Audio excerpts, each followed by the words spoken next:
Bonsoir Roger Kofi, soyez bénis.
Bonsoir, bonsoir, bonsoir tout le monde. Bonsoir Christine.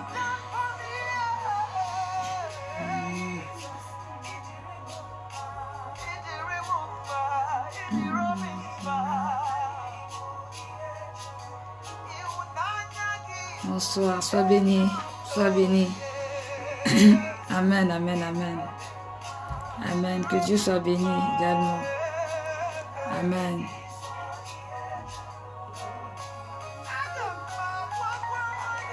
Bonsoir, bonsoir, bonsoir. Alors, je ne sais pas où sont passés les autres. Bonsoir, Nadia. Bonsoir, bonsoir.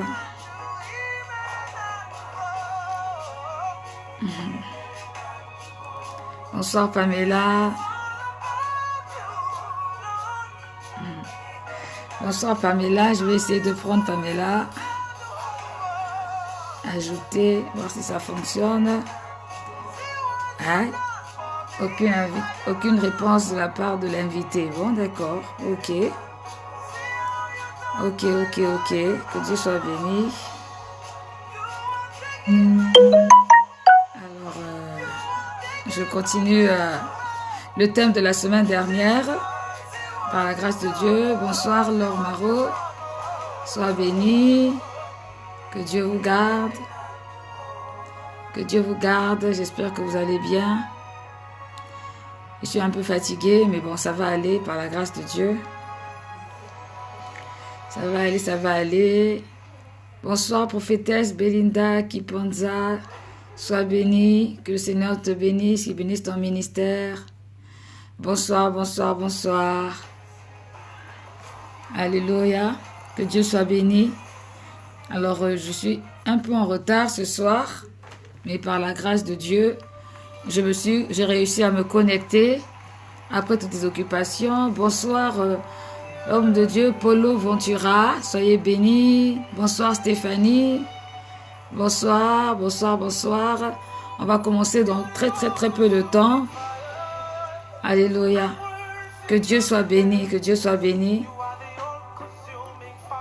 Seigneur, merci parce que tu es celui qui nous révèle le feu, qui nous révèle la puissance de ta présence. Tu es Dieu, Seigneur Père. Prends toute la place, Seigneur, durant ce moment, ô Jésus. Seigneur, manifeste ta présence maintenant, ô Dieu de gloire. Seigneur, voici, ô Dieu de gloire, ceux qui sont connectés ce soir, mon Dieu, mon roi. Père éternel, parle au cœur encore une fois. Seigneur, révèle-toi dans ta grandeur, dans ta puissance. Prends le contrôle. Manifeste-toi, oh Dieu, nous avons besoin de toi. Seigneur, oh Dieu, regarde tous ceux qui se sont connectés, qui ont besoin de ta faveur et ta grâce. Seigneur, oh Dieu, alors que nous parlons de la mentalité du monde, Seigneur, cette mentalité qui influence notre être et qui influence nos enfants, Seigneur, notre environnement. Nous voulons te soumettre ce direct entre tes mains, Seigneur, oh Dieu. Que tout combat, tout ce qui n'est pas de toi, soit renversé au nom puissant de Jésus-Christ. Seigneur, prends le contrôle et glorifie ton puissant nom, toi qui es Dieu et toi qui es fidèle et qui ne change pas, Seigneur. Merci, Seigneur, de consumer toute œuvre des ténèbres par la puissance de ton esprit et de prendre le contrôle, Seigneur, ce soir encore. Que ton nom soit élevé, que ton nom soit glorifié. Comptons sur toi, Seigneur. Il n'y a personne d'autre en qui nous pouvons compter si ce n'est que sur toi. Tu es celui qui commence et celui qui termine. L'alpha et l'oméga, c'est toi, Seigneur. Celui qui donne des directions aussi, c'est toi. Celui qui nous communique la force, le courage, c'est toi, Seigneur. Tu es notre seule assurance, notre seule sécurité, Seigneur. Avec toi, Seigneur Dieu, nous ferons des exploits. Et nous te demandons, Seigneur, ce soir, de prendre encore le contrôle sur tout ce qui va être dit, afin que, ô Dieu de gloire, ton peuple soit édifié, afin que tous ceux qui regardent, Seigneur Dieu, puissent marcher, Seigneur, par la parole, marcher par l'esprit, Seigneur Dieu, glorifier ton nom et connaître la valeur de leur identité, Seigneur, Dieu de gloire, Dieu tout-puissant. Merci, Seigneur, parce que tu es présent.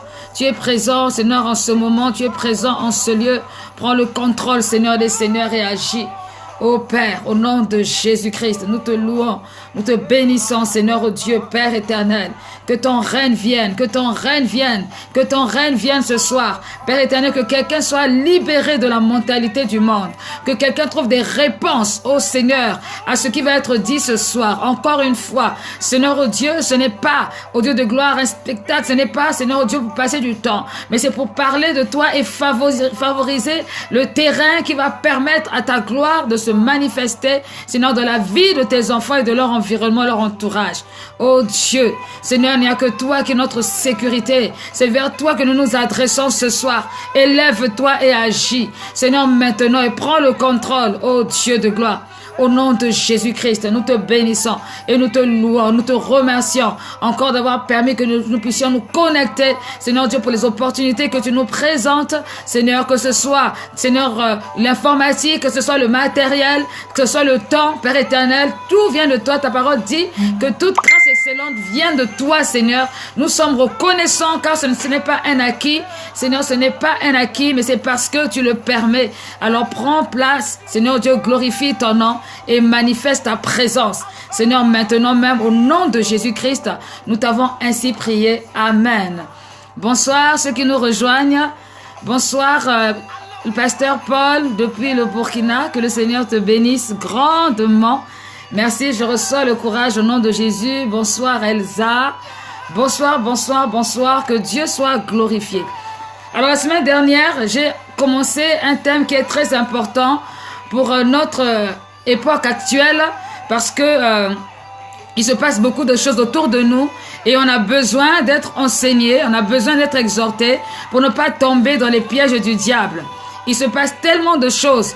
Autant qu'il se passe des choses dans le monde chrétien, il se passe aussi des choses en dehors du monde chrétien. Et si on n'a pas le discernement, malheureusement, on finit par tomber dans des pièges et croire que ce que nous faisons est une bonne chose, alors que tantôt ce n'est pas du tout une bonne chose et qu'il faut se rectifier. Alors la semaine dernière, j'ai commencé à exhorter, j'ai commencé à enseigner sur ce thème et je parlais donc être délivré de la mentalité du monde. Nous avons vu de combien de fois vraiment les motivations, ce qui poussait aux chrétiens, par exemple, d'avoir la mentalité du monde. Nous avons aussi défini ce qu'était la mentalité du monde. Et pour cela, je voudrais juste rappeler que la mentalité du monde, c'est simplement se conformer aux valeurs et s'adonner aux activités de ce monde, si plutôt qu'à celle de Dieu, à celle de Christ. C'est-à-dire utiliser les moyens que les gens qui n'ont pas l'esprit renouvelé utilisent pour obtenir quelque chose. Et très souvent, pourquoi est-ce qu'on a la mentalité du monde? C'est parce que simplement, on veut se conformer au monde pour obtenir rapidement des résultats. Et je disais, les causes de la mentalité du monde, c'était d'abord avoir un cœur partagé. Je veux juste citer, un cœur partagé, c'était la source ou l'origine de nos ambitions. c'était la convoitise, c'était aussi l'impatience, le fait de vouloir acquérir tout de suite quelque chose, le fait de rentrer dans le compromis, ça pousse à avoir la mentalité du monde ou encore le besoin de reconnaissance. Et par rapport à ça, j'avais expliqué pas mal de choses sur la mentalité du chrétien, comment est-ce qu'il devait fonctionner normalement, comment est-ce qu'il doit être régénéré selon Romains 12 au verset 2, être transformé par le renouvellement de l'intelligence. Et combien de fois les chrétiens ont du mal à se conformer à cela parce que simplement ils veulent acquérir les choses rapidement, parce que les ambitions, les motivations ne sont pas bonnes. Alors, bien aimés, ce soir, nous allons continuer pour concernant comment être délivré donc de la mentalité du monde. La semaine dernière, j'avais commencé avec ça et j'avais expliqué que pour se débarrasser, être délivré de la mentalité du monde, c'était important de se débarrasser de toute souillure. Je ne sais pas si vous vous souvenez de toute souillure. Bonsoir, Alouette béni, sois béni au nom de Jésus. J'avais dit qu'il fallait se débarrasser de toute souillure et nous avons pris la référence de Jacques 1 du verset 12 au verset 18. J'avais dit aussi qu'il fallait sonder ses motivations et qu'il fallait à tout prix demander, prier et jeûner pour demander l'intervention divine.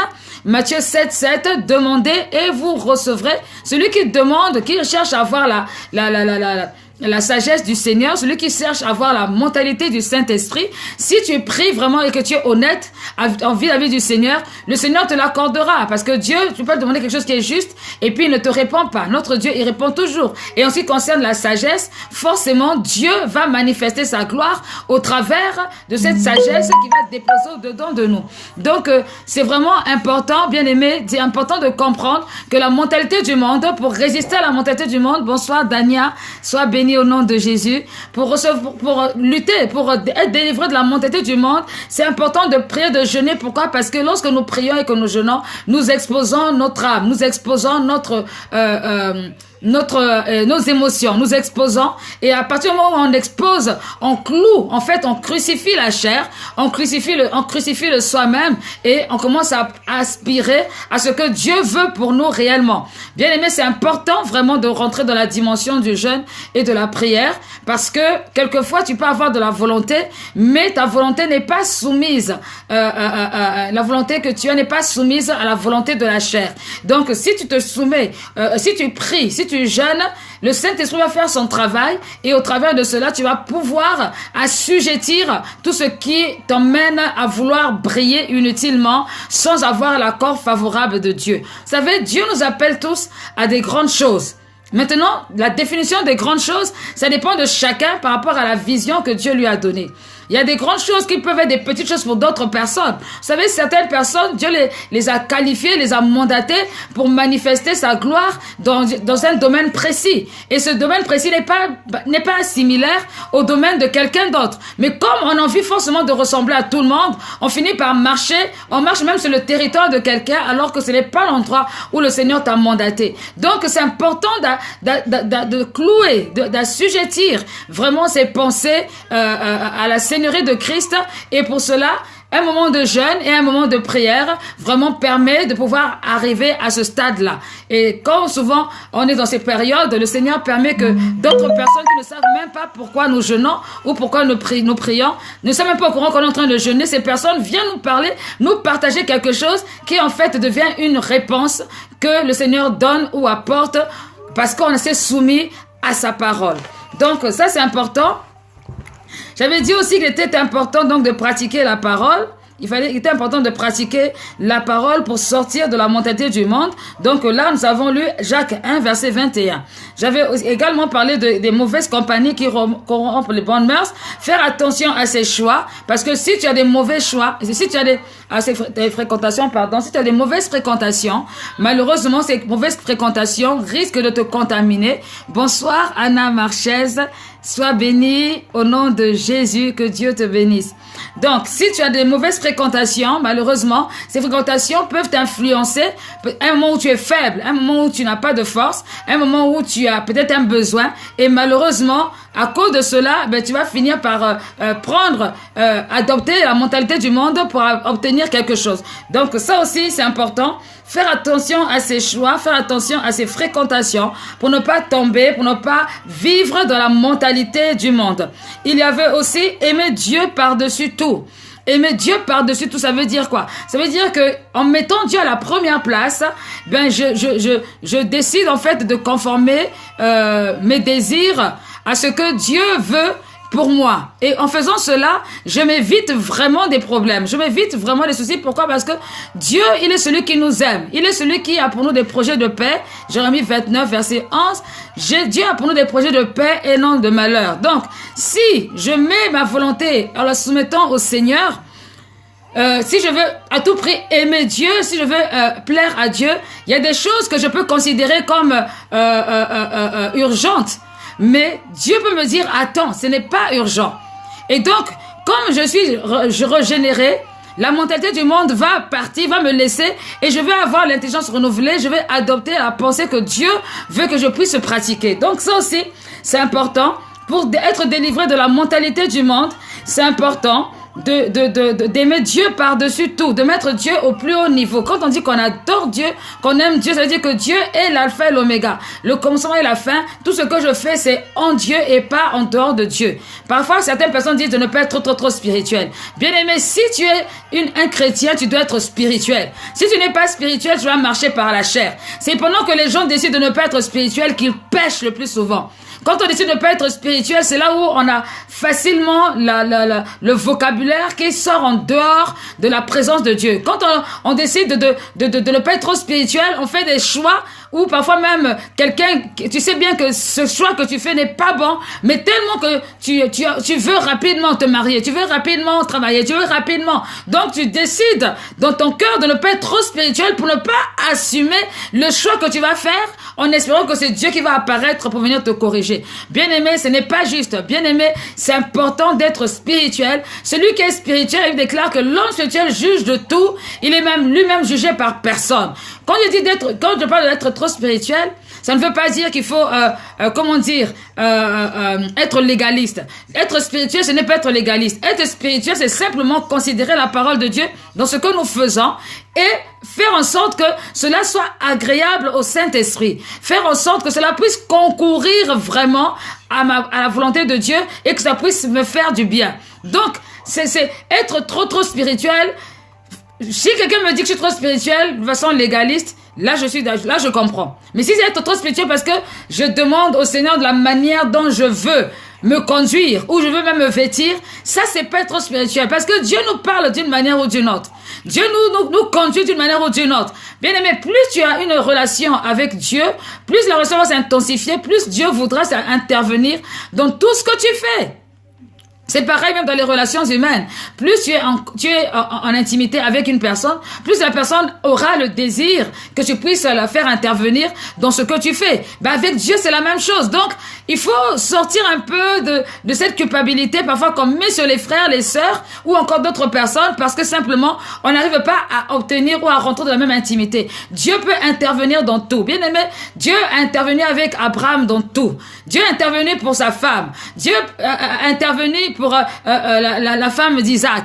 Dieu a intervenu pour David. Dieu a intervenu dans tout ce qu'il faisait. Il n'y a pas quelque chose, lorsqu'on est ami de Dieu, que Dieu va dire, bon, ça, je te laisse, tu peux faire. Généralement, dans tout ce que nous faisons, Dieu veut être le centre. Dieu, en fait, ça fait plaisir à Dieu de savoir que tu penses à lui, que tu comptes sur lui. Bonsoir, servante de Dieu, Mélène Rita. Sois bénie au nom de Jésus-Christ. Ça fait plaisir à Dieu de savoir que dans tes décisions, tu le fais intervenir dans tes décisions. Vous savez même parfois, même quand tu es sur le chemin, quand tu es sur la route, Dieu peut tu peux te demander au Seigneur, Seigneur, je prends quel chemin, celui-là ou celui-là. Dieu peut te conduire parce qu'il sait que au travers du chemin que tu vas emprunter, tu vas peut-être éviter l'embouteillage, tu vas peut-être éviter un accident, tu vas peut-être éviter, je ne sais pas moi. Mais quand on a l'intelligence renouvelée, vraiment, on ne perd pas de temps. Et il n'y a pas de raccourci. Je vous assure, il n'y a pas de raccourci. Parce que parfois, ce que tu as envie de faire rapidement, c'est la mentalité du monde. Et malheureusement, ça va te conduire dans d'autres directions, ça va te conduire dans d'autres chemins et ça va te perdre même plus de temps que si tu avais écouté la voix du Saint-Esprit. Donc, il ne faut pas rentrer dans l'atmosphère de la culpabilité ou dans l'atmosphère des personnes qui trouvent que voilà, on est trop spirituel, on est trop ceci, on est trop cela. Vaut mieux être trop spirituel qu'être trop charnel, bien aimé. Parce que si tu es trop charnel, tu vas rater ta vie. Si tu es trop charnel, tu vas rater ta vie. Oui, même dans les choix que vous devez faire par rapport au travail, par rapport au conjoint, par rapport à même les habits que vous devez porter, par rapport à les couleurs, je ne sais pas, tout ce que l'Esprit vous mettra à cœur, où vous devez faire intervenir Dieu, faites-le. Vous allez gagner du temps, vous allez gagner du temps. Il y a des personnes, bien aimées dans la mentalité du monde, qui se sont même trompées d'orientation. Il y a eu une époque où c'était à la mode de faire informatique. Tout le monde faisait informatique. Tout le monde avait envie d'être informaticien. Sauf que, bien aimé, tout le monde n'était pas destiné à être informaticien. Mais il y a des gens qui ont décidé d'aller faire l'informatique et ils ont réussi dans les études, mais ils n'ont pas trouvé de travail. Pourquoi? Parce qu'ils avaient été environnés par l'esprit du monde. Ils étaient conduits par l'esprit du monde. Mais s'ils avaient consulté Dieu, Dieu allait leur dire à un moment donné que non, c'est vrai que l'informatique c'est bien, mais c'est pas ton domaine. Et qu'est-ce qui se passe? C'est que parce qu'ils n'ont pas écouté, ils ont perdu du temps. Et c'est comme ça dans beaucoup de domaines. Les enfants de Dieu perdent du temps parce que ils ne considèrent pas l'esprit de Dieu. Bien-aimé, si tu n'as pas l'esprit de Dieu, c'est que c'est l'esprit du monde qui est en train de te gagner au fur et à mesure, et c'est pour cette raison qu'il faut faire attention, il faut réfléchir. Donc je disais, il faut aimer Dieu par-dessus tout, faire intervenir Dieu dans tout ce qu'on a envie de faire. Ce n'est pas un péché, au contraire, c'est une bonne chose. Vaut mieux faire trop que ne pas faire du tout ou faire à moitié. Vaut mieux faire trop, parce que le trop là ne va pas te faire du mal. Mais ne pas faire du tout, c'est même une catastrophe. Même parfois, même quand on est étudiant, quand les études que tu fais, dans les choix, si tu dois choisir une orientation ou tu dois choisir une région où tu dois aller, mais si tu es chrétien ou chrétienne, il faut quand même que tu demandes au Saint-Esprit, Seigneur, est-ce que tu veux que j'aille là-bas? Est-ce que c'est ta manière de voir que j'aille? Dieu va confirmer d'une manière ou d'une autre. Mais toi, tellement tu te crois trop intelligent ou intelligente, tu ne t'occupes même pas de ce que Dieu pense. Tu viens de naître de nouveau, tu choisis un endroit où il n'y a pas de chrétiens, il n'y a même pas d'église, et puis tu pars là-bas, tu te perds avec le monde, et tu commences à avoir des combats, les démons qu'on avait chassés commencent à revenir, tout simplement parce que tu n'as pas été spirituel, parce que tu considères que Dieu n'est pas obligé de te parler même pour l'endroit où tu dois aller. Bien aimé, Dieu nous aime. Dieu est notre Père, il est notre Papa. Abba, Père, il est notre Père et Dieu voudrait intervenir dans ce que nous faisons. Parce que c'est dans cela qu'il y aura sa volonté parfaite. Et c'est ça l'amour. Quand on aime quelqu'un, on a envie de faire participer la personne dans ce que nous faisons. Bien aimé, encore une autre chose, pour être délivré de la montée du monde, il faut reconnaître et honorer la grâce de Dieu. Il faut reconnaître et honorer la grâce de Dieu. Hébreux 10, du verset 19 au verset 38. Dans ce passage, on nous explique que la grâce de Dieu ne nous a pas été donnée en vain. Elle nous a été pour que nous puissions glorifier le Seigneur, que nous puissions respecter, que nous puissions, nous être délivrés de l'esclavage du péché. Donc, lorsque tu es délivré de la montée du monde, tu ne peux pas utiliser la grâce de Dieu pour faire ce que tu veux. Non, tu dois honorer la grâce. Tu dois honorer la grâce de Dieu. Tu dois reconnaître d'abord la grâce de Dieu et tu dois honorer la grâce de Dieu. Je voudrais que nous puissions prendre un passage dans Tite 2, le livre de Tite 2, du verset 11 au verset 12. Tite 2, du verset 11 au verset 12. La Bible déclare, « En effet, la grâce de Dieu s'est révélée comme une source de salut pour tous les hommes. Elle nous éduque et nous emmène à nous détourner de tout mépris de Dieu et à rejeter les passions des gens de ce monde. » Alléluia. La grâce de Dieu nous enseigne à rejeter les passions de ce monde. Donc il faut reconnaître, il faut aimer, il faut honorer la grâce de Dieu. Si tu reconnais que vraiment Dieu t'a sauvé, c'est-à-dire de là où le Seigneur t'a enlevé, et là où tu es aujourd'hui, tu ne peux pas te trouver le droit d'agir comme tu veux. Ce serait un gâchis. Et ce ne serait pas juste. Bien aimé, ça ne serait vraiment pas du tout juste. C'est important que tu réalises que Dieu t'a fait grâce. Dieu t'a aimé. Il y a des personnes qui sont parties, qui n'ont jamais entendu parler de Jésus-Christ, qui n'ont même jamais vu qu'il y avait un direct qui existe sur comment être délivré de la mentalité du monde, qui n'ont jamais reçu un enseignement qui les aide à résister contre les œuvres des ténèbres, contre les œuvres du diable. Bien-aimé, Toi, tu as la grâce. Nous avons la grâce. Au travers de cela, il faut honorer cette grâce. Plus tu réalises que tu es une personne de valeur devant le Seigneur, plus tu réalises la grâce de Dieu. Bonjour, bonjour, homme de Dieu, Abraham Denis. Bien-aimé, plus tu réalises que tu as la grâce de Dieu, que tu as la faveur de Dieu, plus tu vas vraiment honorer, respecter la grâce de Dieu. On n'utilise pas la grâce de Dieu pour aller couvrir ses péchés, pour aller faire ce qu'on veut à n'importe quel moment. On utilise la grâce de Dieu pour avancer, pour reconnaître que Dieu nous a aimés par-dessus tout et pour marcher selon ses voies. Pas avec un esprit de culpabilité ou un esprit de légalisme, mais avec un esprit d'amour. La grâce de Dieu, c'est l'amour. C'est l'amour que Dieu a manifesté envers tous les hommes. Bien-aimés, il est nécessaire de se rendre gloire, de se rendre compte que nous avons la grâce de Dieu. Bien-aimé, si tu es un serviteur, tu es une servante de Dieu, sache que c'est la grâce de Dieu, que tu sois serviteur ou servante de Dieu. Bien sûr que tu as dû accepter l'appel. Bien sûr que tu as dû accepter de payer le prix. Mais c'est aussi la grâce. Il y a d'autres qui auraient voulu être serviteurs de Dieu, c'est-à-dire en tant que ministère, mais Dieu n'a pas permis que ça arrive, parce que ce n'était pas la volonté de Dieu. Donc toi qui as cette grâce d'avoir des personnes que tu conduis pour marcher dans la vérité, pour marcher dans la justice, pour avancer de plus en plus, bénis le Seigneur pour cela et honore la grâce de Dieu. Ne faisons pas de ça comme un acquis, comme une obligation, comme si Dieu était obligé. Dieu n'est jamais obligé. On ne peut pas obliger Dieu à faire les choses. Tous ceux qui ont essayé d'obliger le Seigneur sont tombés. Ils sont tombés dans la fosse. Donc, nous devons honorer le Seigneur. Bonsoir Marie Kraba et bonsoir petite sœur Annick Parfaite. Que le Seigneur te bénisse. Alléluia, bien-aimé. Donc, c'est important de reconnaître et d'honorer la grâce de Dieu. Tout ce que tu as fait avant, qui était merveilleux, qui était bien, bénis le Seigneur pour ça. Mais maintenant, le succès de temps passé, c'est passé. Maintenant, il faut avancer, il faut élever le Seigneur encore de plus en plus. Et plus tu es sauvé pour sauver aussi les autres. Parce que notre but, ce n'est pas seulement d'être chrétien et de dire Jésus-Christ m'a sauvé. Non, notre but, c'est de dire il m'a sauvé, mais il peut aussi te sauver. Donc, sonzo pour sonzo, sauver pour sauver. Si tu agis de cette manière, tu vas voir que le Saint-Esprit va vraiment te toucher et la mentalité du monde va te quitter. Bien-aimé, lorsqu'on est délivré de la mentalité du monde, on apprend à regarder les autres avec les yeux de Dieu. Regarder les autres avec les yeux de Dieu, ça veut dire que considérer que l'autre a une valeur et que l'autre personne doit arriver à une position que Dieu a prévue. Si tu regardes avec les yeux de Dieu, tu ne dois pas regarder avec les yeux du monde. Là où le monde sera en train de critiquer, là où le monde sera en train de calomnier, en train de rejeter, toi tu vas voir plus loin. Tu vas voir le souci de l'âme. Tu vas voir les soucis des âmes. Tu vas avoir d'autres manières de raisonner ou d'agir. Alléluia. Donc voilà, c'est important de comprendre cela.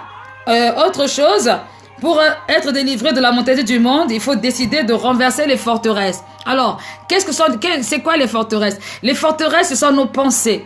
C'est tous les itinéraires qu'on a déjà tracés, qu'on a mis en place, où on se dit, ça c'est obligé, si je fais comme ça, ben ça va marcher. Oui, quelquefois ça marche et quelquefois ça ne marche pas. Parce que c'est Dieu qui est souverain, c'est lui qui est maître des temps et des circonstances. Bonsoir, Yemima Ruth, sois béni. C'est Dieu qui est maître des temps et des circonstances.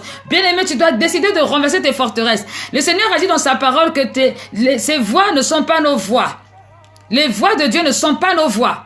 Là où toi tu avais déjà tracé un itinéraire, un chemin, c'est bien parce que tu es une personne intelligente et tu as besoin d'avoir une certaine organisation. Mais Dieu peut venir et bouleverser cette organisation parce que lui, il voit les choses différemment. Mais si tu n'as pas l'intelligence renouvelée, tu vas commencer à te plaindre. Tu vas commencer à mal agir. Tu vas commencer à t'énerver. Bien aimé, la Bible déclare qu'on doit renverser tous les raisonnements hautains, doit renverser toutes les forteresses qui se lèvent en justice contre la connaissance de Christ. Bien aimé, chaque fois que tu vas renverser ces forteresses en proclamant la parole, comme je disais ce matin, si tu proclames la parole avec autorité, tu déclares, tu fais de cette parole chère, tu la gardes, tu la serres à ton cœur, et bien tu verras, bien aimé, que même dans les moments difficiles, dans les moments de détresse, les forteresses vont tomber. Même si il y a une situation difficile, tu refuseras de marcher dans le compromis, tu refuseras de marcher selon la parole. Tu refuseras de marcher selon la parole parce que simplement ça va te conduire comment dire, excusez-moi, le fait d'être en difficulté, le fait d'être dans les problèmes et que tu as la parole de Dieu en toi, eh bien, tu ne tomberas pas dans le piège des compromis et tu vas renverser les forteresses au travers de cela. Bonsoir, bonsoir, Pétral, sois béni au nom de Jésus. Donc, la mentalité du monde, bien aimé, on peut la résister. On peut résister à la mentalité du monde. On peut lui résister, mais on peut résister à la mentalité du monde grâce à la parole, grâce à ce que je viens de vous dire, ou on peut délivrer de la mentalité du monde grâce à la parole de Dieu. Bien aimé, lorsque quelqu'un donne sa vie au Seigneur, son modèle suprême, ce n'est plus ce qu'il pensait avant, ce n'est plus sa manière de voir avant, mais son modèle suprême, ça devient la parole de Dieu. C'est pourquoi Dieu a dit à Josué, dans le livre de Josué 1, du verset 7 au verset 8, médite la parole jour et nuit, et bon soin de mettre en pratique tout ce qui est écrit. C'est alors que tu auras du succès dans tes entreprises, c'est alors que tu réussiras. C'est là un merveilleux passage pour toutes les personnes qui veulent faire des affaires, qui veulent prospérer dans la vie. C'est la parole de Dieu qui nous conduit, qui nous dirige, qui nous donne la victoire, parce que dans la parole, il y a des secrets. Bien aimé, évidemment, si tu lis la parole de Dieu, si tu commences à lire le livre de Proverbes, ces livres vont te donner de la sagesse, de l'intelligence. Tu sauras comment faire pour garder ton cœur, pour garder ta paix, pour prospérer. Comment tu vas faire, comment faire pour être intègre, les bienfaits de l'intégrité, les bienfaits de la loyauté, les bienfaits de la parole. C'est parce qu'il y a la parole de Dieu qui est là. Donc, si tu lis la parole de Dieu, tu vas sortir de la mentalité du monde. Et tu vas renverser les forteresses. Tu vas devenir une personne spirituelle. Et tu vas apprendre à rééduquer ton âme. Alors, quelqu'un m'a posé la question une fois pour me dire c'est quoi rééduquer son âme. J'ai donné un exemple simple. Vous savez, lorsqu'on n'est pas né de nouveau, on a des attitudes sans cas de conscience. Parfois, on a des attitudes qui sont vraiment, on trouve ça normal. Quelqu'un me fait du bien, je lui fais du bien. Quelqu'un me fait du mal, je lui fais du mal. Ça, c'est dans le cadre de la nature humaine de tous les jours. Mais lorsqu'on est né de nouveau et qu'on a épousé l'esprit de Christ, quelqu'un me fait du mal, moi je lui fais du bien. Et ça, je peux vous assurer que, je ne sais pas pour vous, mais pour moi, en tout cas, c'est un combat parce que ton âme te dit, mais non, c'est pas normal. Normalement, il t'a fait du mal. Toi aussi, tu dois faire du mal. Mais l'Esprit de Dieu qui est en toi te sort de la mentalité du monde et dès cet instant, eh ben, tu fais le choix que le Saint-Esprit t'inspire. Au lieu de faire du mal, tu vas faire du bien parce que tu vas cultiver en toi les fruits de l'Esprit. Et c'est ce qu'on appelle la rééducation de l'âme. La rééducation. Si tu es quelqu'un qui avait l'habitude de dépenser dans la luxure tout le temps, dès que tu vois quelque chose, il faut que tu achètes. Ça, c'est la mentalité du monde. Mais quand tu es en Christ, tu commences à calculer, tu commences à organiser tes finances, tu commences à ne plus te soumettre au désir de ton âme. Donc, quand tu vois quelque chose dont tu n'as pas besoin, mais que tu voulais acheter, tu as automatiquement un réflexe par le Saint-Esprit qui te dit non, n'achète pas ça parce que ce n'est pas le moment, parce que c'est pas utile ou parce que tu l'achèteras plus tard. Donc tu ne succombes plus à la tentation. C'est ça en fait la rééducation de l'âme. Et quand on est spirituel, eh ben, quand on est spirituel, on arrive à rééduquer son âme parce qu'on se soumet à la parole de Dieu et on a la puissance du Saint-Esprit ainsi que la prière qui nous aide à cela. Alléluia. Voilà, donc je pense que j'avais parlé de ça la semaine dernière. Je ne sais plus si j'avais parlé de ça à fond ou pas, mais je suis revenue là-dessus. Maintenant, je vais passer sur quelque chose qui est important. Notre relation, la relation des chrétiens avec le monde. Qu'est-ce que les chrétiens doivent faire avec le monde? Pour être délivrés de la mentalité du monde, on l'a déjà vu tout à l'heure, mais maintenant, nous sommes dans le monde. Nous sommes dans le monde, on ne va pas fuir le monde. On n'est pas encore au ciel, nous sommes dans le monde. Donc il faut bien continuer à vivre. Comment est-ce qu'on doit se comporter lorsqu'on est dans le monde? Quand on est avec des personnes qui ont la mentalité du monde. Eh bien, bien aimé, toi tu es né de nouveau. Tu dois marcher par l'esprit et non par la chair des aspirations. Qu'est-ce que nous devons faire quand nous avons des relations avec le monde? La première chose, bien aimé, que nous devons faire, que nous avons à faire, bien aimé, c'est d'abord de commencer à prier pour le monde. Nous devons prier pour le monde. Nous devons prier pour des personnes qui ont la mentalité du monde parce qu'ils ne voient pas. Ils n'ont pas la révélation. Ils ne voient pas et ils ont besoin de faire une rencontre spéciale avec Jésus-Christ. Lorsque le Seigneur a fait la prière sacerdotale dans Jean 17, il a prié pour nous. Il a dit, Seigneur, je ne te demande pas de les enlever du monde, mais je te demande que tu puisses les aider pendant qu'ils se rendent dans le monde. Pourquoi? Parce que les gens qui sont dans le monde ont besoin d'être sauvés. ils ont besoin aussi d'entendre la parole, ils ont besoin d'avoir des références, ils ont besoin d'être disciplinés, ils ont besoin de grandir, ils ont besoin de rencontrer le Seigneur. Donc, nous n'allons pas sortir du monde, on va pas faire un blocus où on va rester entre nous. Non, ce n'est pas ça. Mais ce que nous devons faire, c'est de prier pour les gens qui sont dans le monde.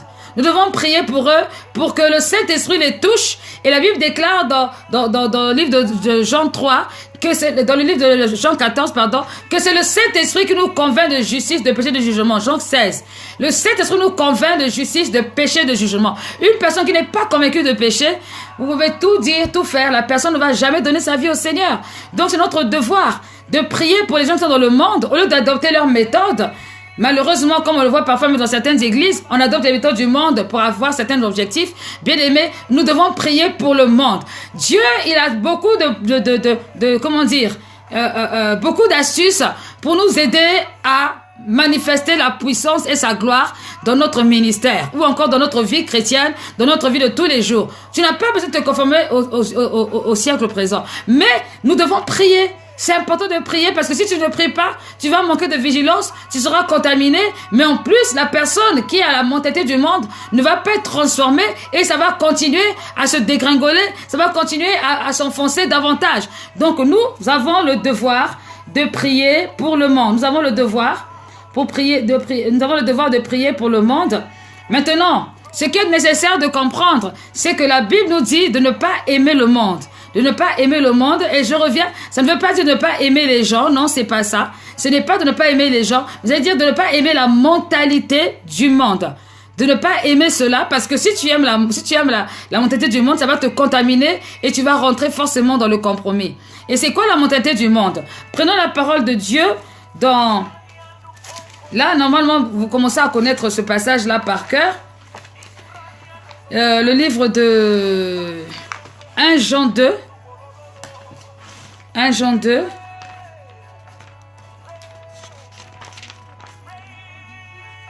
Jean 2, à partir du verset 15. Alors, la Bible déclare, « N'aimez pas le monde, ni rien de ce qui fait partie de ce monde. Si quelqu'un aime le monde, l'amour pour le Père n'est pas en lui. En effet, tout ce qui fait partie du monde, les mauvais désirs qui animent l'homme livré à lui-même, la soif de posséder, ce qui attire les regards, et l'orgueil qu'inspirent les biens matériels, tout cela ne vient pas du Père, mais du monde. Or, le monde passe avec tous ses attraits, mais celui qui accomplit la volonté de Dieu demeure éternellement. » Est-ce que vous vous rendez compte? Je répète, c'est le passage, c'est 1 Jean 2 au verset 15. N'aimez pas le monde, ni rien de ce qui fait partie de ce monde. Si quelqu'un aime le monde, l'amour pour le Père n'est pas en lui. Effectivement, beaucoup de personnes se perdent. Lorsqu'ils commencent à penser au matériel, lorsqu'ils commencent à penser à tout ce qui concerne ce monde, malheureusement, les gens, ils font des choix parce que ça les arrange. Ils font des choix parce que ils ont le désir d'acquérir les choses rapidement. Et ça, c'est la mentalité du monde. Ici, ils décrivent qu'est-ce que c'est que le monde. Si quelqu'un aime le monde, l'amour du Père n'est pas en lui. En effet, tout ce qui fait partie du monde, les mauvais désirs qui animent l'homme livré à lui-même. C'est-à-dire les mauvais désirs qui animent l'homme charnel. L'homme charnel. L'homme spirituel ne peut pas aimer le monde. Mais l'homme charnel aime le monde. Et il va utiliser les moyens. Certains même utilisent le nom de Jésus pour obtenir les choses du monde. Pour obtenir rapidement ce dont ils ont besoin. En utilisant le nom de Jésus. Donc l'homme livré à lui-même, la soif de posséder ce qui attire les regards et l'orgueil qu'inspirent les biens matériels. Il y a des personnes, lorsque Dieu les bénit, lorsque Dieu leur ouvre les portes, ça devient des personnes orgueilleuses, tellement qu'ils ont focalisé leurs yeux sur les biens matériels et du coup, ils ne font plus attention à leur mentalité, ils deviennent arrogants, ils deviennent même, ils commencent à avoir un manque de respect, on ne voit même plus fréquenter le milieu chrétien, aller à l'église, parce que les biens matériels sont là. Quand on leur demande de venir, ils disent « Ah, j'ai pas le temps, non, je suis occupé. » Pourquoi? Parce que c'est la mentalité du monde. Mais la Bible déclare, n'aimez pas le monde ni ce qui est dans le monde. Ça veut pas dire que Dieu veut que nous soyons pauvres, qu'on soit dans notre petit coin et qu'on soit en train de quémander. Ce n'est pas ça. Mais c'est la manière dont tu vas mettre ton cœur par rapport aux choses du monde. C'est ça qui va faire la différence. Et donc vraiment, nous en tant que chrétiens, la Bible nous dit de ne pas aimer le monde. De ne pas aimer le monde. 1 Jean 2, versets 15 à 16. Bien aimés, la Bible nous dit aussi que nous devons vaincre le monde. Nous devons vaincre le monde. Nous allons lire la parole dans 1 Jean 5, du verset 4 au verset 5. 1 Jean 5, du verset 4 au verset 5. 1 Jean 5, du verset 4 au verset 5. Pour être dans le contexte, je veux repartir sur le verset 3. Car aimer Dieu, c'est accomplir ses commandements. Ceux-ci d'ailleurs ne sont pas pénibles, car tout ce qui est né de Dieu triomphe du monde. Et la victoire qui triomphe du monde, c'est notre foi. Alléluia. La victoire qui triomphe du monde, c'est notre foi. Dieu nous appelle à vaincre le monde. Bien-aimé, je prends un exemple. Tu n'as pas grand-chose entre tes mains. Tu n'as peut-être pas, je ne sais pas moi, des biens matériels dont beaucoup de personnes peuvent se glorifier. Ah, bonsoir prophétesse, Oli, glorie, sois bénie, femme de Dieu. Que le Seigneur te garde. Peut-être que tu n'as pas les biens matériels que d'autres personnes ont. Mais toi, tu as la foi. Et parce que tu as la foi, malgré ce que les autres peuvent avoir, toi, ton cœur est en paix. Tu sais qu'au temps opportun, Dieu pourvoira pour ta vie. Tu ne vas pas te corrompre, tu ne vas pas jalouser, tu ne vas pas te mettre dans une position, une mauvaise posture, parce que simplement, tu cherches à avoir ce que l'autre personne a. Mais si tu restes tranquille, si tu restes dans la paix, tu vas triompher du monde. La Bible dit que nous sommes appelés à vaincre le monde. Nous sommes appelés à vaincre le monde parce que si on ne s'attache pas à la parole, si on ne s'attache pas à ce que Dieu nous a donné, malheureusement, nous-mêmes, nous allons être engloutis et nous allons être dominés par le monde. Hein? C'est le verset 1 Jean 5, du verset 4 au verset 5. Car tout ce qui est né de Dieu triomphe du monde. Tout ce qui est né de Dieu, tout ce qui appartient à Dieu, tout ce qui est connecté à Dieu, triomphe du monde. Alors, si tu veux triompher, si tu veux vaincre le monde, il faut à tout prix que tu restes connecté. Il faut à tout prix que tu restes attaché au Seigneur. Dès l'instant où tu commences à te détacher un peu du Seigneur, tu ne pourras pas vaincre le monde. Bien au contraire, c'est le monde qui va te vaincre. Tout ce qui est né de Dieu triomphe du monde et la victoire qui triomphe du monde, c'est notre foi.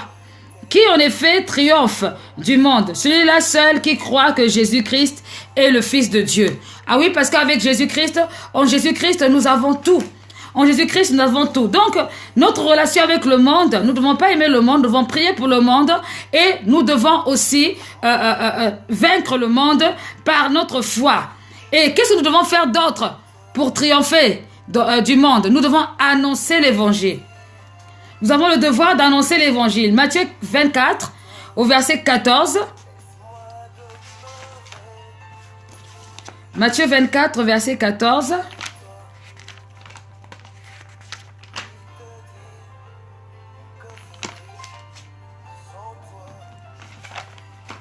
Matthieu 24, au verset 14.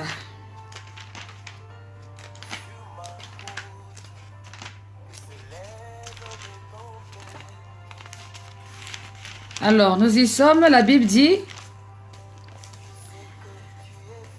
cette bonne nouvelle du royaume de Dieu sera proclamée dans le monde entier pour que tous les peuples en entendent, le témoignent, alors seulement viendra la fin. Avant qu'il y ait la fin, avant que le Seigneur arrive à juger cette terre, il faut d'abord que la parole de Dieu soit proclamée dans tout le monde entier. Mais qui est-ce qui va proclamer cette parole dans le monde entier? Ben c'est nous. C'est nous que Dieu a mandaté pour cela. C'est à nous que Dieu a confié cette mission pour que la parole de Dieu puisse être proclamée dans le monde entier. C'est une bonne nouvelle. Bien aimé, c'est important de comprendre, de réaliser que l'évangile est une bonne nouvelle. Parce que si tu ne réalises pas que l'évangile est une bonne nouvelle, tu vas te sentir un peu frustré, tu auras du mal à annoncer l'évangile. Mais si tu réalises que l'évangile est une bonne nouvelle, tu vas souvent, là où il y a des problèmes, des conflits, des difficultés, les gens, tout le monde voit les problèmes et toi tu verras la solution. Pourquoi tu verras la solution? solution parce que simplement, eh bien, le Seigneur t'a mandaté, il t'a donné la possibilité d'annoncer sa parole pour que le monde soit sauvé. La Bible déclare dans Jean 3,16, car Dieu a tant aimé le monde et il a envoyé son Fils unique afin que quiconque croit en lui ne périsse point, mais qu'il ait la vie éternelle. Bonsoir, évangéliste, sois béni au nom de Jésus-Christ. Dieu a tant aimé le monde. Dieu a tant aimé. Dieu aime. Dieu a tant aimé. C'est-à-dire que Dieu a eu pitié du monde. Dieu a eu pitié. Il a eu pitié. Lorsqu'il a vu, il s'est dit non. Si je les laisse comme ça, ils vont tous aller en enfer. Il faut que j'envoie comment on appelle ça? Il faut que j'envoie le Seigneur Jésus-Christ sur la terre pour qu'il aille sauver ce monde. Et le Seigneur a mis en place le plan de la rédemption pour que nous soyons sauvés. Dieu a tant aimé le monde. Donc, c'est notre rôle d'annoncer l'évangile. Aujourd'hui, nous avons beaucoup de moyens pour annoncer l'évangile. Même si tu ne vas pas dans la rue, ça c'est pas grave. Mais au moyen de WhatsApp, au moyen de Facebook, au moyen de Twitter, au moyen d'Instagram, au moyen de tous les moyens. En tout cas, nous avons tous les moyens aujourd'hui pour annoncer l'évangile. Bonsoir Eliane, sois bénie. Sois béni au nom de Jésus. Nous avons tous les moyens possibles pour annoncer l'évangile. Bien aimé, ce qui est dommage avec nous les chrétiens, c'est que nous savons utiliser tout ce qui est nécessaire comme technologie pour des choses qui nous arrangent. Mais quand il s'agit de l'évangile, eh bien, on met l'évangile à part parce qu'on considère que ce n'est pas un moyen. Non. Tous les moyens que Dieu mettra à notre disposition, nous devons les utiliser pour annoncer l'évangile. Parce que cette bonne nouvelle doit être annoncée d'abord au monde entier avant que la fin arrive. Donc c'est notre rôle, bien aimé. Il faut le savoir. Il faut savoir aussi que, bien aimé, nous allons juger le monde. 1 Corinthiens 6, verset 2. Dieu nous appelle un jour à juger le monde. Tous ceux qui n'auront pas accepté Christ comme Seigneur et Sauveur, toi, en tant que chrétien ou chrétienne, tu es appelé un jour à les juger. Et quand on parle de juger, c'est vraiment prononcer la sentence. Ce n'est pas le juger du discernement. Mais un jour, quand on sera avec le Seigneur, nous serons avec le Seigneur pour juger le monde. C'est pour cette raison que si tu es chrétien et que tu agis comme le monde, c'est un peu bizarre. C'est contradictoire parce que normalement, tu dois agir avec révélation. Tu dois agir avec réflexion. Tu dois agir selon le plan et la volonté de Dieu. Donc, normalement, nous sommes appelés à juger le monde dans 1 Corinthiens 6, verset 2, on nous le rappelle. Bien-aimé, je veux t'encourager ce soir. Ne sois pas étonné que le monde ne t'aime pas. La Bible déclare que le monde est les chrétiens. Le monde est les chrétiens. Le monde, tu peux aimer. Vous allez remarquer, avant que vous donniez votre vie au Seigneur Jésus, les gens vous aimaient beaucoup. Les gens faisaient même des commentaires sur Facebook. Les gens vous appelaient. Mais dès l'instant où vous avez donné votre vie au Seigneur, vous avez affirmé votre identité en Christ, tout le monde a fui. C'est normal. C'est la mentalité du monde qui fait ça. C'est la mentalité du monde. Et pour cette raison, il ne faut pas s'inquiéter. Au contraire, il faut prier. Si tu es né de nouveau et qu'il y a encore personne qui t'a fui, faut revoir ta conversion. C'est que quelque part, tu es en train de jouer au compromis. C'est-à-dire que peut-être tu es un chrétien light. Parce que si tu es un chrétien concentré, les gens ne vont pas te trouver gentil. Ils vont te trouver bizarre. Ils vont commencer à te trouver même limite parfois extrémiste. Je ne dis pas que tu es obligé d'être extrémiste. Non, loin de là. Mais c'est simplement les actions que tu vas poser qui vont commencer à déroger. Quand tu dois aller quelque part à chaque fois avec les autres, tu vas dire, ah, bon, prions d'abord. Quand tu dis prions d'abord, ça c'est pas la mentalité du monde, c'est la mentalité de l'esprit. Ça va énerver les autres. Ah mais vraiment le frère il exagère. Chaque fois prions d'abord. Chaque fois faisons d'abord ceci. Et ça les énerve. Donc quand ça les énerve, à un moment donné ils vont te rejeter. Ils vont te dire bon écoute tu m'embêtes ou elle nous embête, on la laisse. Ou certains vont te bloquer même des réseaux sociaux. D'autres vont te bloquer de Facebook. D'autres vont quand tu vois sur le chemin ils changent de trottoir parce qu'ils ne veulent pas être en contact avec toi. Mais il faut savoir une chose. Bien aimé, si tu es né de nouveau, si tu es quelqu'un qui n'a pas l'esprit du monde, tu es une personne de lumière. Tu as la mentalité de la lumière. Et la lumière ne peut cohabiter avec les ténèbres. Donc c'est normal que ceux qui sont dans les ténèbres ne te supportent plus. Vous imaginez un peu? Je prends un exemple banal. Ce n'est pas les ténèbres, mais lorsque tu dors, lorsque tu es couché et que tu as les yeux fermés et qu'il n'y a pas de lumière et que quelqu'un vient allumer la lumière, ça te fait mal aux yeux. Mais c'est pareil avec les gens du monde. C'est pareil avec les personnes qui ne connaissent pas le Seigneur ou des personnes qui ont l'esprit du monde. Parce qu'ils se disent que voilà, vous n'avez plus les mêmes sortes d'intérêts, vous ne voyez plus les mêmes choses, vous ne rigolez plus, c'est les mêmes blagues. Donc du coup, ça dérange, ça fait mal. Donc Le monde te hait. Jésus a dit, tous ceux qui voudront le servir pieusement seront persécutés. La persécution, ce n'est pas seulement prendre le couteau et te tuer. La persécution, elle est aussi morale. Tu vas te sentir seul. La persécution, c'est que, à un moment donné, tu vas pas comprendre ton meilleur ami, ta meilleure amie, ta maman, ton papa, je ne sais pas, toutes ces personnes qui avaient de l'estime pour toi, ces personnes-là vont disparaître. Elles vont plus, même quand tu vas venir les voir, quand tu as un problème, ils vont te dire, ah, tu n'as qu'à aller demander de l'aide à l'église où tu pars tous les jours. D'autres diront, tu n'as qu'à aller demander de l'aide à ton pasteur. Ou, voilà, de toute façon, tu as une nouvelle famille. Laisse-nous tranquilles. Parce que, justement, vous n'avez plus le même centre d'intérêt. Vous n'avez plus le même centre d'intérêt. Donc, vraiment, il ne faut pas que tu sois surpris. Ne sois pas étonné. Sinon, tu vas être trop déçu. C'est normal. Le monde nous hait. Le monde ne nous aime pas. Le monde ne nous aime pas. Jean 15, verset 18. Jean 15, verset 18.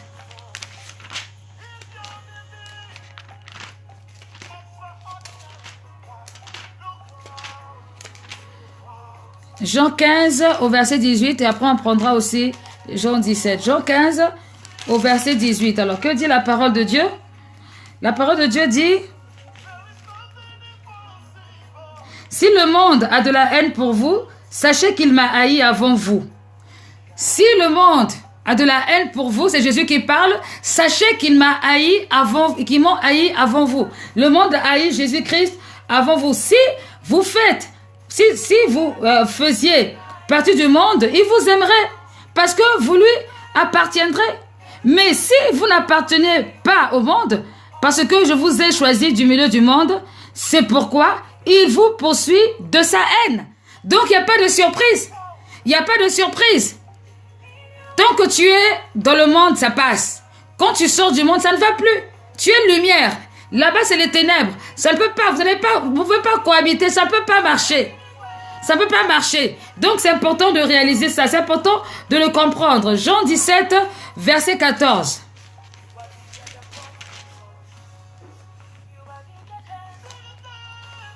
Jean 17 au verset 14. Je leur ai donné ta parole et le monde les a pris en haine parce qu'ils ne lui appartiennent pas. Comme moi-même, je ne lui appartiens pas. Je ne te demande pas de les retirer du monde, mais de les préserver du diable. Vous voyez, Dieu ne dit pas enlève-les du monde, mais Jésus demande de nous préserver du diable. Parce qu'en fait, qui c'est qui commande le monde? Mais c'est le diable. La Bible dit que le monde entier est sous la coupe du malin. Donc, Jésus demande à Dieu de nous préserver du diable. Qu'on ne soit pas troublé. Donc, si on ne t'aime pas à cause de ta consécration, on ne t'aime pas à cause de ta spiritualité, on ne t'aime pas parce qu'on trouve que tu en fais trop, sache que c'est normal. C'est tout à fait normal. Parce que Jésus aussi, on ne l'a pas aimé. Jésus, dès l'instant où il est venu sur la terre, pourtant il faisait des miracles, il faisait beaucoup de choses, mais comme il était la lumière du monde, la lumière est venue éclairer les ténèbres n'ont pas aimé cela, les ténèbres ont fui. Les ténèbres sont allées se réfugier ailleurs. Donc toi tu es la lumière, cette lumière, ceux qui ont la lumière aussi vont accepter, mais ceux qui n'ont pas la lumière ne vont pas l'accepter et ils auront envie de te fuir. Qu'importe les relations que vous aviez avant, ne soyez pas étonnés. Parce que ça fait partie de la vie chrétienne, de la vie spirituelle. Bien-aimé, le monde persécute les chrétiens. Le monde valorise tout ce qui concerne les fausses paroles prophétiques. Le monde aime la divination. Bonsoir, homme de Dieu, Diakité. Ah ben, ça fait longtemps. Soyez bénis au nom de Jésus. Le monde aime les faux prophètes. Le monde aime la divination. Regardez. Si vous connaissez, je vais finir avec ça. Si vous connaissez des gens qui sont autour de vous, qui ne connaissent pas le Seigneur Jésus, mais si vous leur posez des questions, ils sont toujours curieux de savoir ce qui se passe en allant voir les médiums, en allant voir, je sais pas moi, les marabouts ou encore des personnes qui veulent connaître l'avenir. Ils veulent connaître l'avenir, mais ils ne veulent pas Dieu. Le monde aime les faux prophètes. C'est pour cette raison que quand on a la mentalité du monde, bien aimé, quand on a la mentalité du monde, on aime beaucoup les prophéties. On aime beaucoup. Quand on arrive à l'église, on vient pas à l'église pour être transformé. On vient à l'église parce qu'on veut être béni. Et comme on veut être béni, on va venir, quand on va entendre que voilà, il y a tel prophète qui est venu, on regarde même pas les fruits du prophète, on sait même pas si c'est un prophète de Dieu, si c'est un Balaam, si c'est un qui. Non, non, non. On est là, on vient rapidement. Pourquoi? Parce qu'on sait que il y aura le feu, fire, béni, béni, béni, béni, béni, béni. Ça, c'est l'esprit du monde. L'Esprit de Dieu va t'emmener à regarder d'abord les fruits. C'est pour cette raison qu'aujourd'hui, il y a la multiplication des faux prophètes, multiplication des voyants, multiplication des médiums. Parce que tout simplement, les gens, ils aiment ça. Un chrétien qui est né de nouveau ne va pas courir après la prophétie. Mais un chrétien charnel qui a la bonté du monde, lui, les séminaires qui l'intéressent, ce n'est pas le séminaire de la transformation. C'est le séminaire où on va encore faire le perroquet pour raconter ce que Dieu a dit, Dieu a dit et Dieu a dit. Et ça, c'est l'esprit du monde. Il y a des personnes qui ont même des prophètes, des prophètes spéciaux, mon prophète particulier. C'est comme si c'est un bouton qu'il faut appuyer. Allez, le prophète commence à prophétiser. C'est pas normal, bien aimé. La Bible déclare que c'est poussé par l'Esprit de Dieu que les prophètes ont prophétisé. On ne prophétise pas par télécommande. Allez, prophétise maintenant. Ça, c'est pas normal. Ça, c'est la divination. Et ça, c'est l'esprit du monde. C'est l'esprit du monde pour ne pas payer le prix. Quelquefois, Dieu n'a pas envie de parler. Pourquoi? Parce que Dieu veut que tu changes d'abord. Dieu veut que tu sois transformé. Et une fois que tu es transformé, maintenant, il s'approche. Bien aimé, lorsque Dieu voulait visiter son peuple dans l'Ancien Testament, Dieu demandait au peuple d'Israël de se laver, de se sanctifier. Moïse disait au peuple d'Israël, voilà, demain nous visiter, sanctifiez-vous, repentez-vous, faites quelque chose. Mais aujourd'hui, tu te sanctifies pas, tu te purifies pas, tu fais ce que tu veux. Et puis quand tu arrives à l'église, tu attends à ce que Dieu te parle obligé. Comme c'était une obligation. On ne peut pas obliger le Seigneur. Tu ne peux pas obliger Dieu de te parler. Dieu fait ce qu'il veut. Et puis il peut te parler comme il veut. S'il veut te parler par un prophète, il te parlera. S'il veut te parler par la parole, que nous fouillons tous les jours, Dieu te parlera par sa parole. Mais tu ne peux pas obliger Dieu à te parler à la manière que toi tu conçois, comme tu vois. Et c'est comme ça qu'on veut transformer les serviteurs, les servants de Dieu comme des marabouts. Quand tu arrives, commence à poser la question, quand tu me vois là, tu vois quoi? Tu vois quoi? Je vois rien. Je te vois toi, mais je ne vois rien. Je ne vois rien. Je vois toi, je vois ton comportement et ton attitude. Si je veux que je vois autre chose, Dieu voudra me le montrer au temps opportun.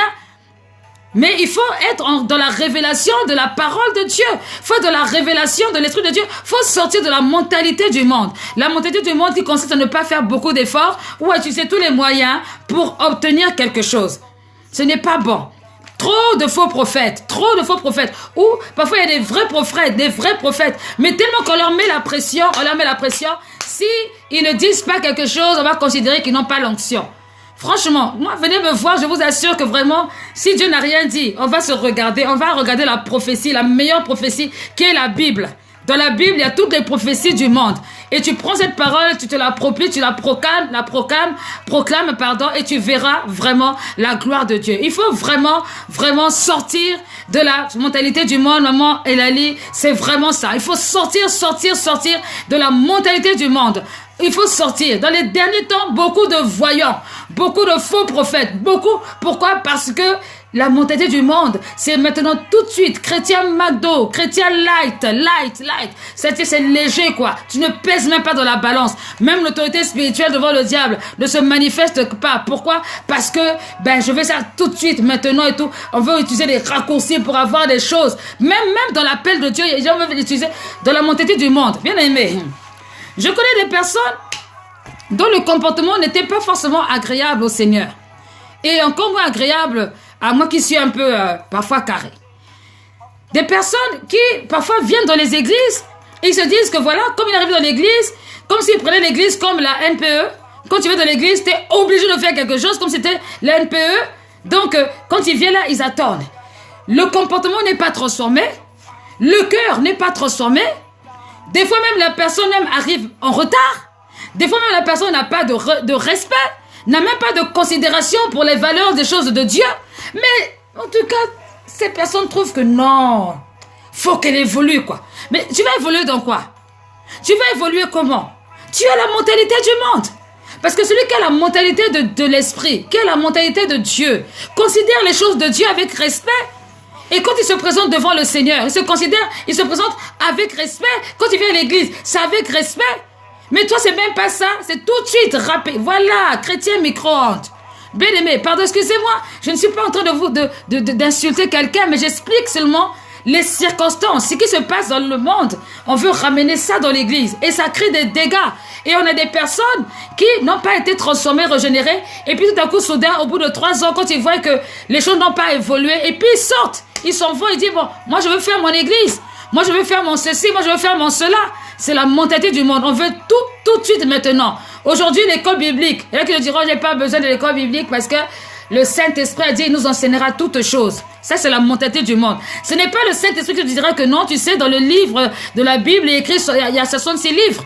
Qui a écrit la Bible? Ce n'est pas le Saint-Esprit qui va te dire qui a écrit la Bible. Ce n'est pas le Saint-Esprit.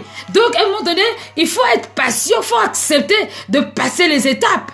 Et en passant les étapes, tu te nourris, tu prends de l'assurance, de la confiance, et au temps opportun, Dieu t'établit. Ce n'est pas comme ça n'importe comment. Alléluia. Bien-aimés, sortons vraiment de la mentalité du monde. Que le Seigneur nous aide. Que le Seigneur nous aide, que le Seigneur nous donne la conviction, qui nous donne vraiment la faveur, la joie de marcher selon sa parole, de marcher selon sa volonté et de sortir de cette mentalité où nous voulons tout de suite, tout maintenant, et que si on ne me fait pas ça, je vais faire autre chose parce que en faisant cette autre chose-là, ça va m'arranger. Ça, c'est la mentalité du monde. Laissons à Dieu le soin de faire ce qu'il a à faire avec nous, que Dieu nous bénisse vraiment, correctement, concrètement, avec sa grâce, que Dieu nous fasse du bien et que nous puissions rentrer dans les promesses que Dieu a fixées pour nous, ces promesses qui sont dans la parole. Et la parole de Dieu, c'est oui et amen. Lorsqu'il dit quelque chose, sa main est derrière pour l'accomplir. La Bible déclare qu'il n'est pas un homme pour mentir, ni le fils d'un homme pour se repentir. Les voix de Dieu ne sont pas nos voix. Sachons-le et reconnaissons-le de tout notre cœur. Alléluia. Voilà, bien-aimés, ce que j'avais à cœur de nous dire. Si tu n'as pas suivi la semaine dernière, je t'encourage à revenir sur le direct de la semaine dernière, à regarder là où nous avons commencé. Parce que la semaine dernière, j'ai beaucoup parlé par rapport aux serviteurs, aux servants de Dieu. Et aujourd'hui, le Seigneur m'a conduite autrement. Donc, pour cela, je t'invite à retourner dans la première version et tu vas voir tout ce que j'ai pu dire pour que le Seigneur soit glorifié. L'honneur et la gloire reviennent à Dieu. J'espère de tout mon cœur que quelqu'un ce soir sort de la mentalité du monde et désire ardemment appartenir et agir selon le Seigneur, pas de façon légaliste, mais avec amour, à mettre Dieu par-dessus tout, sortir de la mentalité du monde, vouloir gérer les choses soi-même, alors que tu es censé être né de nouveau, alors que tu es là, alors que tu as besoin d'aide de la part du Saint-Esprit, que tu n'ignores plus le Saint-Esprit, mais que tu utilises, que tu sois avec le Saint-Esprit comme ton ami fidèle, ton ami de tous les jours. Je vais prier. Oh Seigneur, Dieu de gloire, Dieu tout-puissant. Seigneur, merci parce que tu nous aides. Tu nous aides, oh Dieu de gloire, à rentrer dans la profondeur. Tu nous aides, oh Dieu de gloire, à sortir de cette mentalité qui n'est pas bonne. Cette mentalité qui nous enfonce encore davantage. Cette mentalité qui vient mettre la confusion en nous. Seigneur, lorsque tu dis une parole, tu es le seul à l'accomplir, quel que soit le temps que ça prendra. Ce soir, Père éternel, je prie pour mes frères, je prie pour mes sœurs, je prie pour mes enfants spirituels, tous ceux qui sont là. Je demande au nom de Jésus-Christ, Seigneur Père, que tu nous réveilles, que tu nous rappelles, Seigneur, tout ce qui a été dit pour que nous puissions agir conformément à ta parole. Que nous ne voulions pas, que nous recherchions pas à impressionner les gens, mais que nous recherchions à être conformes au Dieu de gloire, à ce que toi tu désires, à ce que toi tu veux.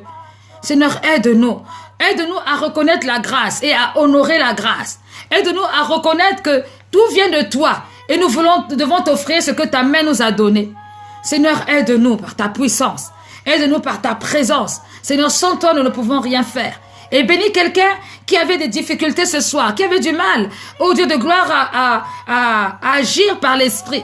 Seigneur, communique-lui la grâce, l'onction qu'il faut pour que ta gloire se révèle, ta puissance se manifeste dans le nom puissant de Jésus-Christ. Seigneur, nous faire sortir, Seigneur, de la mentalité du monde pour adopter, Seigneur, la mentalité du royaume des cieux. Seigneur, cette mentalité qui est la mentalité de la discipline, la mentalité de l'amour, la mentalité de la paix, la mentalité du travail. Seigneur, au nom de Jésus-Christ, Seigneur, aide-nous. Nous avons besoin de toi. Oh Dieu, permets que ton amour, ta gloire, ta puissance puisse toucher quelqu'un. Là où se trouvent les gens, là où se trouvent des personnes, au nom de Jésus. Que ta gloire se manifeste. Merci Seigneur pour ce thème qui a été traité. Et je prie Seigneur Dieu de gloire que tu donnes à quelqu'un de le développer encore davantage pour lui-même, pour qu'il puisse avancer dans sa relation et sa communion avec toi. Oh Dieu, que l'honneur et la gloire, mon Dieu, mon roi, te reviennent.